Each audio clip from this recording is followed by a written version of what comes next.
Hey robot makers, how you doing? I hope you're having a good day so far. So, do you want to learn about the Ironman 5 and see if it's the best case for the Raspberry Pi 5? If that sounds like something you want to find out, then this is the show for you. So let's dive straight in. My name's Kevin. Come with me as we build robots, bring them to life with code, and have a whole load of fun along the way. Okay, let's get to it, shall we? So yes, this is all about the Raspberry Pi 5 case from Sunfounder. But before we get started on that, I just want to do a quick sponsor message from PCBWay, who are sponsoring today's show. So I'm just going to grab the, let me just grab the right screen there. So I've made a couple of PCBs previously, and these have been sponsored by and produced by PCBWay.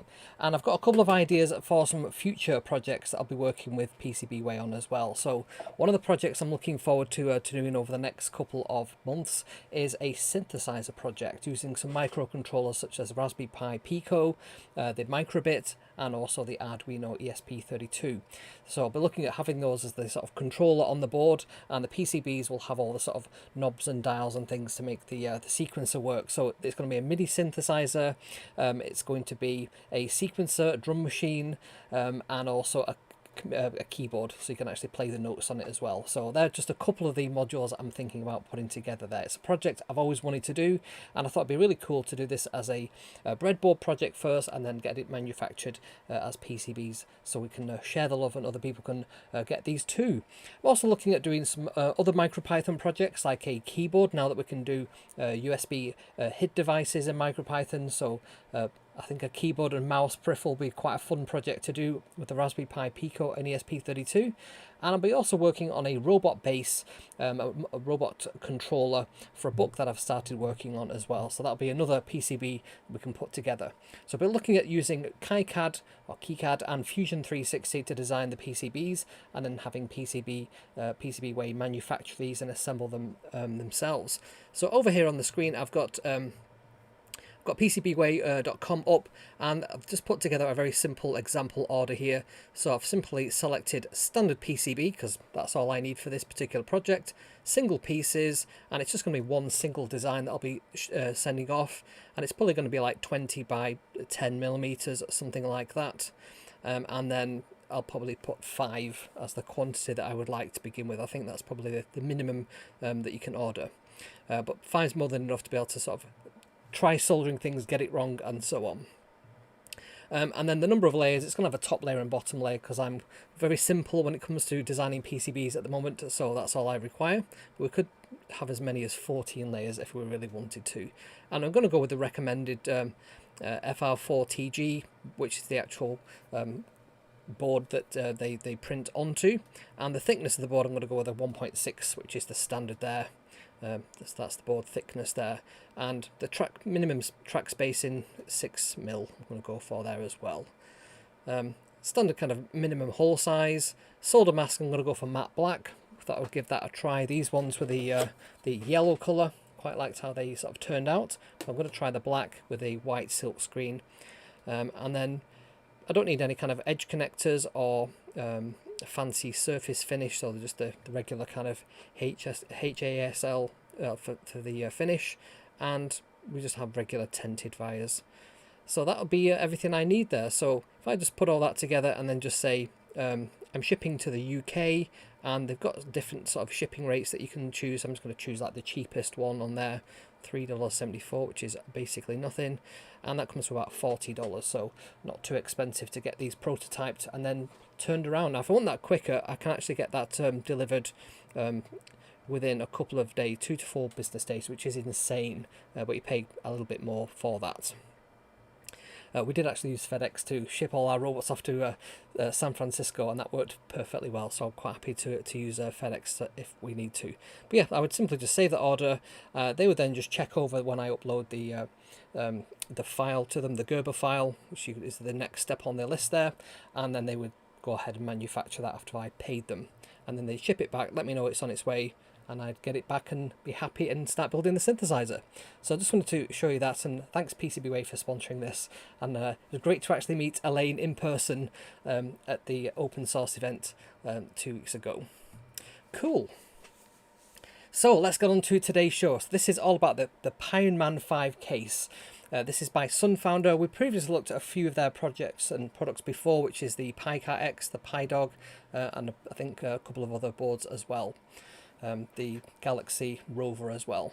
So we're going to have a look at some of the features of the Pironman 5. We're going to look through putting it through some of its paces, having a bit of a demo, and at the end of the show we'll have a live stream Q&A as well, and a bit of hangout and chat and catch up with people.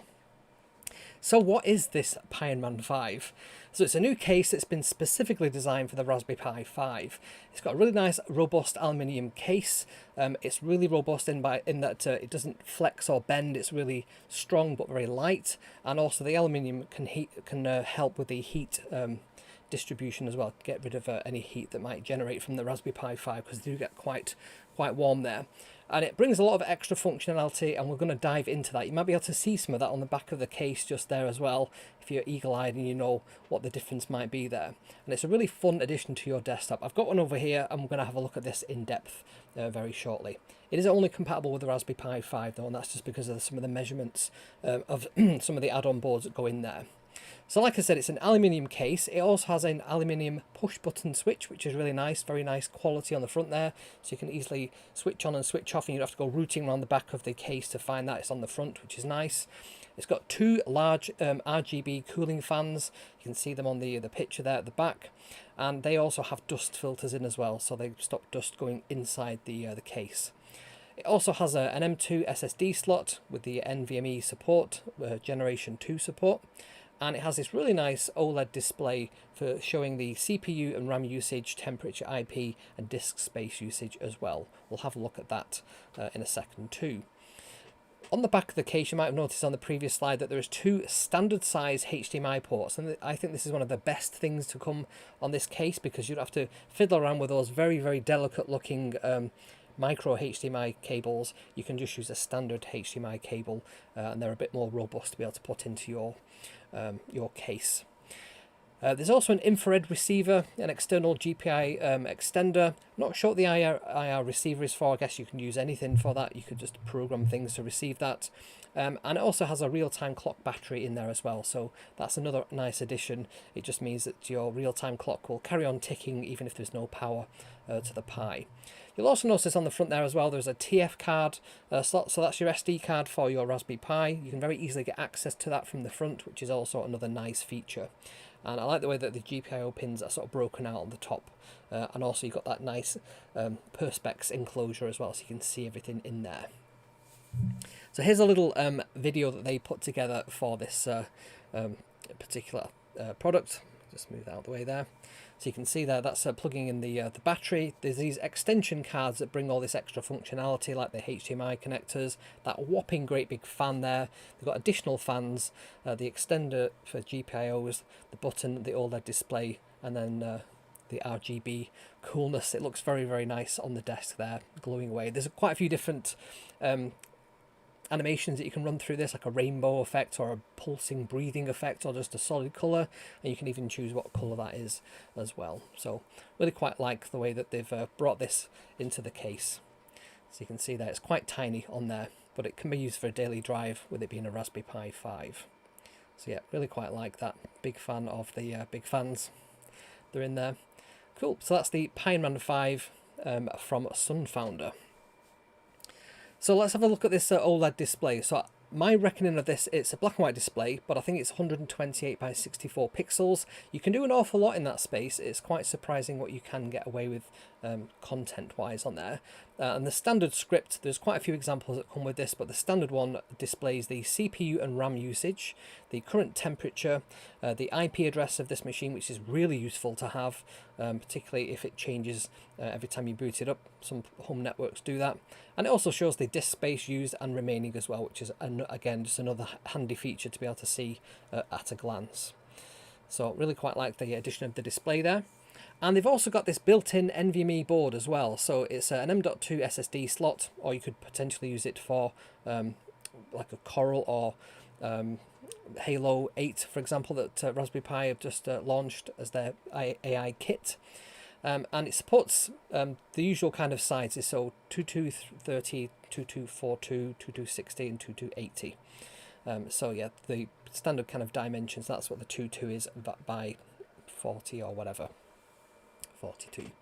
And it's designed to be optimally used within this case. So it's unlike a lot of the other cases that you'll see that kind of ignore the fact that people will probably be using NVMe expansion boards. This one has been designed around this, so it's really nice that they've added this functionality in there. And what's in the box? So got the instructions here. They always do these really nice sheets on Sunfounder products, how to assemble it all. It's probably a good hour, I would say, to assemble this, but it's very good fun. So you get all the bits and pieces that you need. You get all the tools that you need as well, all the fans, the electronics boards, cables, the case sections as well that you can assemble, and the instruction sheet, which I've just shown there. So I really like that they've thought of everything. There was only one or two things that probably just one thing that I had an issue with, and we'll get to that in the cons in a second. So the cooling system is probably a bit overkill, but it looks really cool. So the massive cooling fan that goes on top kind of replaces the standard Raspberry Pi active cooler. So that's the standard active cooler module there. So this one replaces that with a much larger fan that sits over the same components, but it's able to extract any heat, and then the case fans will extract that away as well. And air goes into the case via the GPIO pin header there as well. They're very, very quiet. I'm actually not able to hear that they're on at all at the moment, so very, very quiet fans as well, which is pretty cool. And there is also a dashboard piece of software. So this comes with the software that you can download onto the Pi that's running inside the Pironman 5 case. And this is the thing that actually updates the OLED display, but you can actually access it through a web browser as well. So you just type in the IP address, which is on the front of the OLED display, and then colon 34,001. And that'll take you to this web page. We'll have a look at that as well in a second. And that shows you the CPU temperature, the fan speed, the currently selected RGB color, the storage percentage and space remaining, network and memory usage, and also the processor percentage per core, or just an overall one if you want that. You can also click on the little cog in the right corner and update things like turning off the RGB LEDs if you don't want them on, for example. So it's nice that they've got this dashboard as an extra feature there as well. So some pros and cons with this. So pros, it's very stylish, very thoughtfully designed. I like the way that everything has been very thoughtfully put together. So the NVMe drive can very easily be slotted in. It's very easy to access that too, should you need to sort of change that out. It's very robust, and what I mean by that is it's well put together, it's strong, it doesn't flex or anything like that, and with it being made of metal, it's got a very high quality finish to it. It's very eye-catching with the RGB LEDs as well on your desk. And there's some welcome enhancements, so I absolutely love the full-size HDMI connectors. They're great for plugging in, extra monitors, and you don't need them special cables, which I always feel are a little bit delicate with the micro HDMI cables are quite fiddly to get in, and I always feel like they're going to snap. I actually have had some of the cheaper micro HDMI cables kind of come apart as I pull them out, so I buy higher quality ones now, but this means you don't even have to bother with that. You can just use standard HDMI cables, so that's great. And they've also got that front access to the SD card. That's another great feature. Love that they've brought that in. The NVMe storage, that's pretty standard now on Raspberry Pi 5s. I think everybody's buying those and adding in SSD or the AI co-processors in there. And I also love the OLED display that shows you the stats, and also that web dashboard there. Some nice extra features there as well. From a cons point of view, it is a bit on the pricey side compared to some other cases. I've got a few other ones that we can look at as well in comparison when we do a bit of a demo in a second. So I think it's $79 versus probably around $40, $39 for a comparable case, but they don't necessarily have all the extra features that this one does, and they're probably made of plastic or acrylic. As well as the other high quality finish as well on this one, so you do pay extra for that. The fan screws was the thing that I had the most issue with. So when I was screwing in there's 4 screws per each fan, and you basically just screw them in, and they're kind of like a wood screw, like quite a large thread on them, and the idea would be that would screw into the actual fans themselves. I found that they wouldn't grip at all, so they would just go in and then fall out.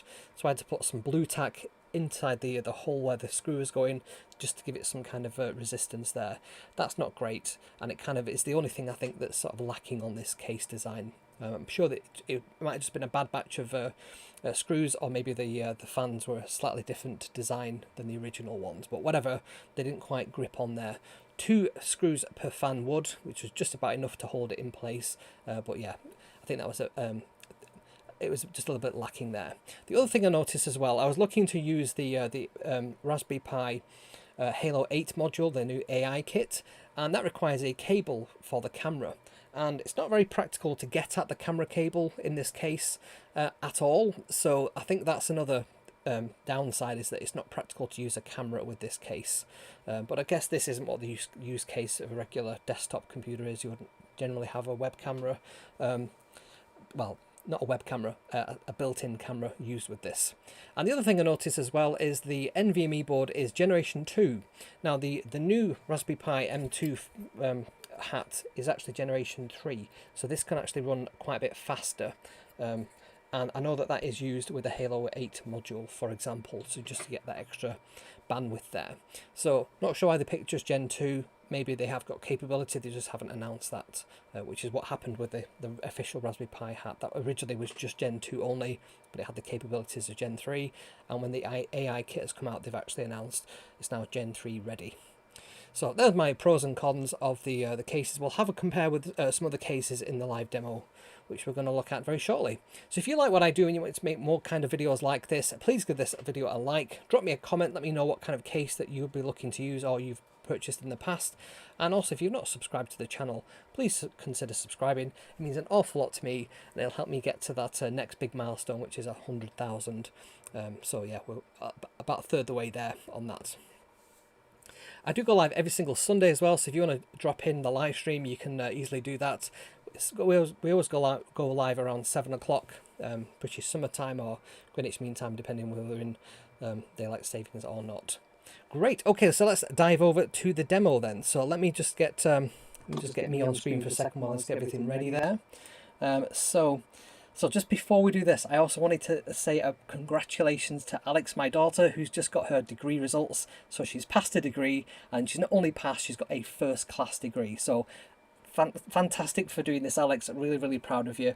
I'm sure everybody in the chat as well will say congratulations, Alex. She does all our moderation. She tends to sit just over here, but she's actually, this room's a bit of a tip at the moment, so she's actually just in the main house there doing the moderation. So yes, thank you, Alex, for working so hard on that. I know it's taken a long time to get there, and you've got through quite a few struggles, but you've absolutely smashed it. So congratulations to that. Okay, so let me get over to the overhead, and we'll have a quick look at this case. I'm just going to switch off the overhead so we can actually see some of these RGB LED lights. So this is the case itself. I'll show you from a couple of other angles as well. And I've got a Geek Pi case here as well, which is kind of similar, but a much cheaper design. So I wanted to show you that alongside it. I've also got this much cheaper, very simple case. This is S2 Pi, I think this is called, and it's basically just an aluminium case, but it has basically no features. It is just a case with an acrylic lid on top there. So that's the very basic that you can expect to buy, that's aluminium, versus the Pironman 5 case. Right, so let's go over to a different view here. So you can see we have the case. You can see by my hand just how large or small this is. We've got our standard Raspberry Pi 5 there, just by way of comparison. So we've got that nice power button on the front there. We've got this OLED display, and you can see that there's some RGB LEDs going on there as well. Now what I'm also going to do is I'm going to get my phone, and I'm going to show you how this looks kind of live as well. So let me just bring that up. It's a bit easier for me to use the phone. So let me just find the right overlay for that. So there we go. Right, so this other camera that I'm showing you here is just my phone, and it just means I can get a bit closer to, for example, that OLED display there. So you can see it's got CPU usage 3.7, 1.6. We've got the temperature 46.3 Celsius. You can change that to Fahrenheit as well if you wish. And we've also got the IP address at the front, and the RAM and the disk space usage as little progress bars as well. Now on this Geek Pi one, just by way of comparison, they also have an OLED display. It's not quite as pretty, and it also looks like there's a few issues there with some of the text. I'm not sure what's gone on there, but that also has a similar kind of feature. The Geek Pi one, I think it's from 52 Pi, but Geek Pi sell this as well. That also has an RGB LED. If I just flip around here, you can just about make out that there's some colour going on there on that one too, but that's for the Raspberry Pi 4. So this Pironman 5 is for the Raspberry Pi 5 only. The other thing I just wanted to show you as well, I didn't realise you could do this with iPhones. Watch when I move the phone round, it doesn't flip the image. How cool is that? I don't know how on earth they do that, but it does mean I can get around the back of the case here, and I can show you the ports that we have there. So we've got the two standard size HDMI cables, the power cable itself, the gigabit networking, and we also have the USB ports there, as well as the RGB LED fans. And there's those troublesome screws that I had on mine. And you can see there we've got a bunch of RGB LEDs. If I just tilt this up, you can see there they're currently just like colour cycling around a different pattern. And you can see that great big ice cube fan that's in there that's spinning around currently, and that's also the that's the NVMe storage, but I've actually got the Halo 8 module in there just to see if it would actually work. So I'm currently testing that out as well. But yeah, you can see it's very nice how it sits on the desk, and I love the way that it looks as well. Okay, so I'm just going to switch off that camera for now.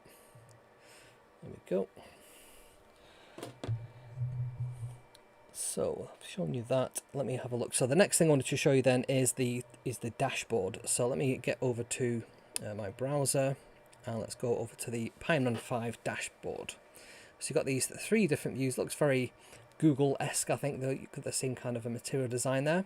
So the first panel we've got on here is the current temperature. You can see that's updating in real time, as well as the pulse width modulation fan speed, and the GPIO fan state is also off on there. So sort of maxing out there. Got the memory usage, so I'm currently using not even a gig, 640 meg out of the 4 that we have on this Raspberry Pi, so it's about 16% usage. And we've also got the network usage there, wired and wireless, the two different speeds there as well. And we've also got storage, which is the this is the SD card that we're running on this one, so it's about half full. And if we look at the processor, we can either look at one view of it, which is just like a collective view, or we can look at all the individual cores to see if one particular core is maxing out. Now there's a couple of other things we can look at on here. There is this history option, so you can select a particular thing that you want to get the history for, such as the temperature. So it's been pretty consistent around the 45-46, which is pretty nice, and you can look at that over different time periods depending on how long the Pi has been up. But you can say, show me like the last 2 hours, for example. It'll update that. There we go. As you can see there, it got a little bit warmer. It's probably when I entered the room, and then it said to sort of cool it down. It's probably because I've been installing things and getting it up and running. And there's also like a log view as well, so you can have a look at the different log entries in there as well. Let's go back to that one there. Now this little cog over here, this is where we can actually change things around. So what I'm going to do, I'm actually going to go for like a let me just get this up so that we can see it. So there's the settings. We can change things around. So this dark mode just changes the actual browser view. The Celsius and Fahrenheit changes on the actual OLED display, whether it's Fahrenheit or Celsius. You can toggle between those. And then the fan mode, we can either set the fan speed itself, or we can't click on auto, but we can set the speed that we want it to be. So cool, balanced, quiet, or always on. Let's try quiet. You can enable or disable the RGB LED, so let's just disable that at the moment. There's a little save button down here, so just have to press that and you'll see that the lights go off. If I then enable that again and then save it, you'll see that they come back on. And we can choose what we want the colour to be. We can set the brightness. Every time you change these, you have to click these save buttons. You can see that's gone a bit darker. If I go down to 10%, it's very dark. If I go down to like 4%, it's almost off. And then if we put it full brightness, you can see there that it's bright again. So that's nice that you've given you the option to dial down the brightness if it's a bit too much. So I think the default is this breathing, where it kind of just pulses in and out the light. So you see there it's pulsing kind of a bluish colour. There's a flow. If we do that one, it's kind of a, I'm not sure it's called flow. It looks more like a siren type pattern. There's a reverse flow. Looks very, very similar. There's a rainbow effect.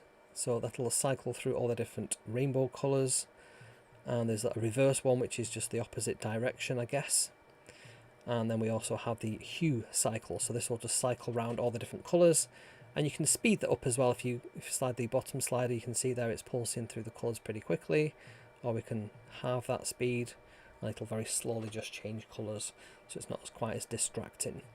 So that's how we change all the different options and how we can turn them on or off, which is pretty nice as well. We can actually go over to the Pi itself. Let's go into, this is the Halo 5, so I go to screen sharing. This is the new Raspberry Pi Connect feature. I don't know if you've used that yet at all yourselves, but it works on all Bookworm compatible computers. So there we go. So when you install the software, it comes with this Pironman 5 folder, and in there you've got some examples. If I go into Pironman 5, oops, it's not that one, is it? There's like an examples folder. Let me just find that one again.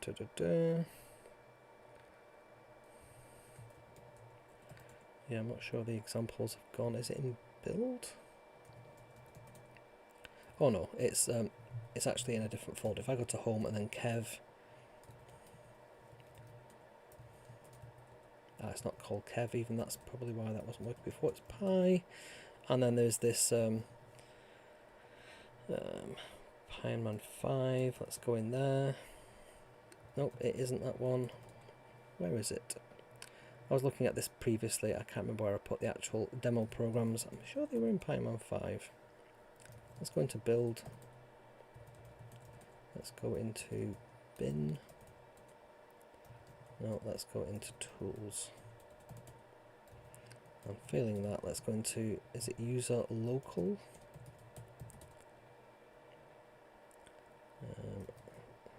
User local. And then I can't remember, was it lib? No, I can't remember where I've actually downloaded these two now. It may even be in the downloads folder. But yeah, anyways, just go back to the home folder there. Yeah, that's basically how we can change what program is running on the OLED just by updating the service file which sits on that Pi there. But I just wanted to show you that you can access these via this Raspberry Pi Connect as well, which is pretty nice. So we can just quit that. So I've got quite a few Raspberry Pis connected up with that at the moment. You can also do the remote shell, which is also quite useful, so you can just go connect via remote shell, and that's a bit like doing SSH, but you can do this from anywhere in the world, and it's really low latency, so it's very quick as well to get you where you need to be on there. So there we go. Cool. I think that's everything I wanted to show you on that particular one. Cool. What else have we got? Yeah, so I'll show you the other case that we've got as well, just by way of comparison. So if I go back over to this overhead, well, maybe that view there. So this is by Geek Pi with 3 E's, I think it is. And this is for the Raspberry Pi 4, so it's a slightly different design for the case, but it's about the same kind of size. And this is mainly kind of an acrylic with see-through acrylic sides, but it does have that OLED display as well, and that sits quite nicely. You can see there side by side they're about the same kind of size. I didn't have as many problems putting this one together, but it hasn't got those extra fans on there. You can see that this it actually feels quite warm to touch this because it's just those holes in the case there on each side, and then you're just relying on the airflow from that fan to drag it through there. Whereas this one's got active fans. There's 2 fans on the back, and there's the fan on the front there. You can see that fan's actually not spinning at the moment because it's on quiet mode, and it doesn't actually need to get any cooling enabled there. We go back to here, you can see there fan speed 0, and we're still bobbing around 46, 47 degrees. So it's a little bit 1 degree higher than when we had it running, but should that need to come on, it will actually kick in and cool it down. So I like how they've thought of everything there. Cool, so let me get back to my slides. So we do have merch. If you want to buy yourself one of these amazing Robot Maker hats and stand out in the crowd, we've got all different colours of those. If you want to get a different colour other than black, got nice grey ones as well. You can also get yourself the branded mugs and hoodies and t-shirts and mugs. You've got to give those a try as well. And it just helps support the show. So go to kezrobots.com/merch if you want to check out the merch there. And I will be uploading all the stuff I need to get the Robot Maker's Almanac this week. So we've got plenty of these in stock to be able to start selling. I just need to figure out the shipping to the US and to EU, which is the main countries we'll be shipping these to. If you want to join the Discord community, we have a growing Discord group. Go to kezrobots.com/discord to get the sign up link.